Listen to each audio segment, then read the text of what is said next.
de toda a nossa região. E comigo está a professora, né, Lilian Mai, que é professora lá do Departamento de Enfermagem, atua também no HU, portanto é uma experiência, né, muito volumosa acerca da questão da saúde e da questão desse complexo da saúde, né, que para a universidade é importantíssimo.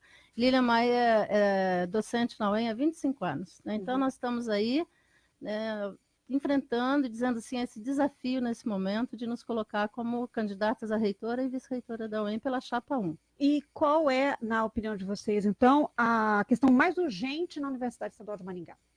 Bem, são muitas, né, no cotidiano todo da universidade. Agora, todas elas, né, os grandes problemas, né, os blocos parados, você tem lá um conjunto grande de edificações que tiveram, né, o início das obras e foram paralisados.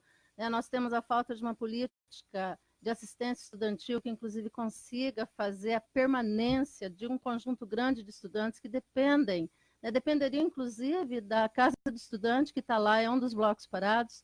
Né, depende de uma política de restaurante universitário que seja diferenciada, que não precisa ser um preço único para todo mundo. Nós temos uma questão que na nossa avaliação, ela é, assim, central, porque, né, ela acaba determinando a falta de recursos e a falta de acesso, inclusive, da universidade ao Estado, né, para negociar toda né, a busca aí de soluções. É o seguinte, Luciano, entendemos que a universidade está colocada num processo de isolamento, tá?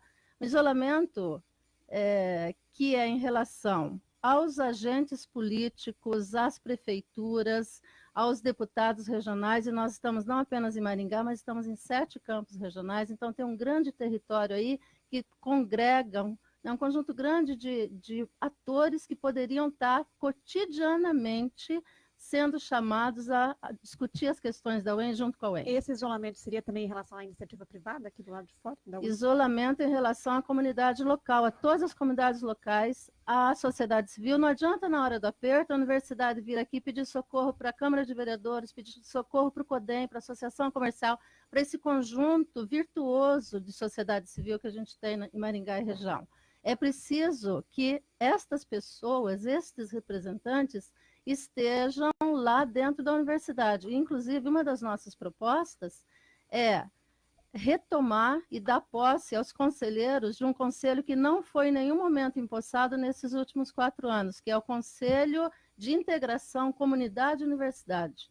Esse conselho, inclusive, né, ele tem representantes de toda a sociedade civil de Maringá e de segmentos do governo municipal também, do Ministério Público, enfim.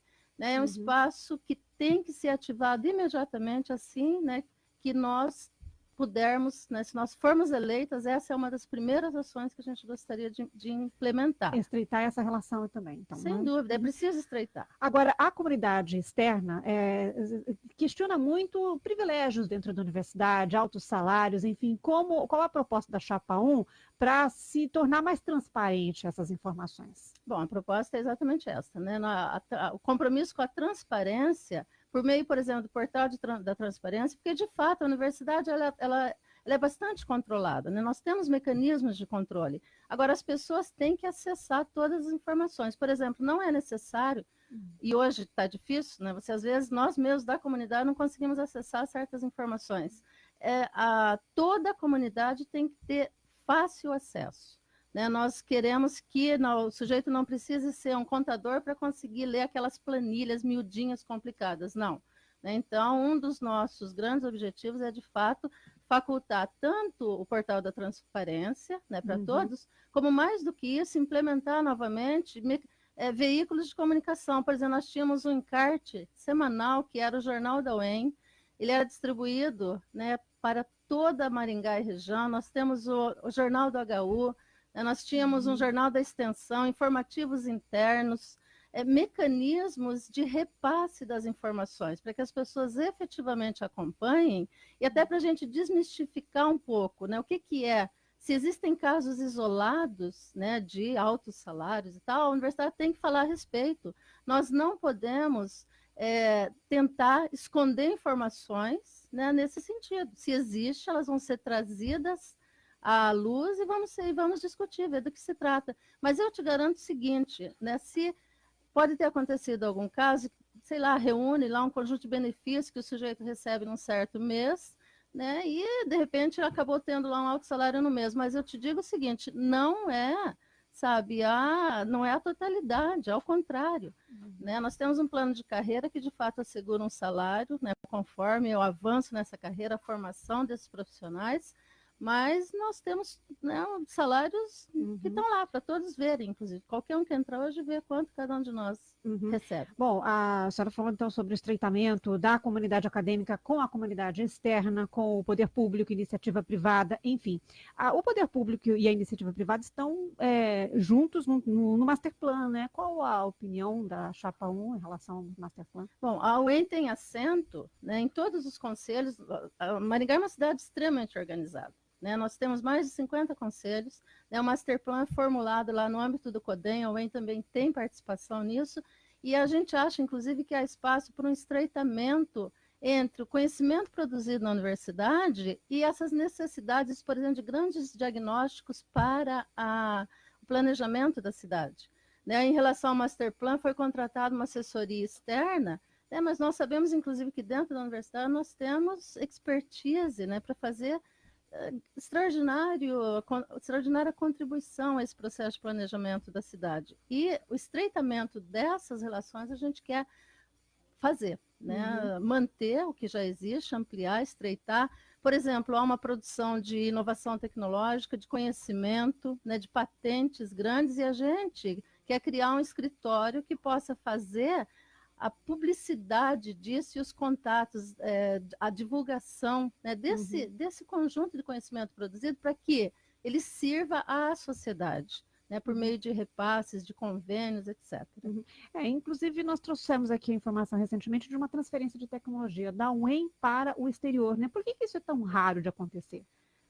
Talvez exatamente porque, se a gente tem lá notícias de mais de 100 patentes, né, já registradas na UEM, exatamente não existe a divulgação. Né? A própria comunidade interna não tem conhecimento. Então, fica tudo muito restrito aos núcleos, né, que produzem, aos pesquisadores, e não é isso que tem que acontecer. A comunidade tem que tomar conhecimento da grande importância do conhecimento produzido ali. Qual a proposta da Chapa 1 para as obras inacabadas? Bem, as obras têm a ver com a nossa primeira fala. Né?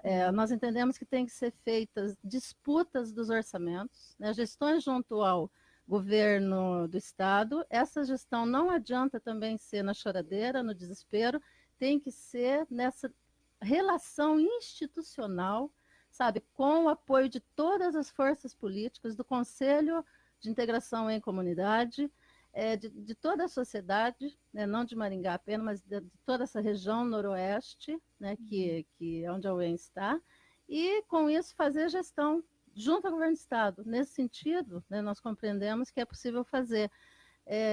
E de outra forma não, mas também não isoladamente, porque é um conjunto de necessidades que a UEM tem, as outras instituições de ensino superior do Estado também têm, e também há um isolamento da universidade em relação a essa rede estadual, né, de universidades co-irmãs nossas nos outros territórios aí do Paraná, não é? Outro problema da universidade, né? O número excessivo de professores temporários, né? Qual a proposta da Chapa 1 para se Nunca a universidade teve um número tão grande de professores temporários. O ideal é que fique algo entre 5% e 10% no máximo, né? Para cobrir aquelas questões das rotinas. Agora, nós temos hoje 25% dos professores, né, em caráter temporário.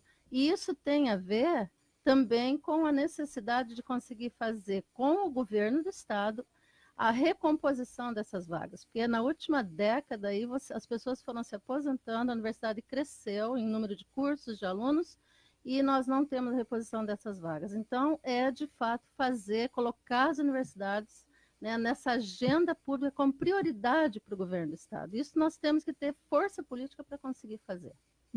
Agora, o orçamento do Estado é algo, em números absurdos, limitado, né? Como trabalhar essa questão financeira?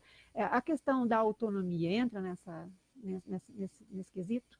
Não, sem dúvida. A defesa da autonomia é uma defesa que a comunidade universitária faz. Não é uma defesa, é quase que um dever de ofício da administração, né? Porque a autonomia é a garantia, de fato, de que o conhecimento vai ser produzido, a ciência, né, vai ter lugar, que não terão ingerências, né, que vão determinar, né, até às vezes um arrefecimento desse processo aí de produção de conhecimento, de educação de qualidade, etc.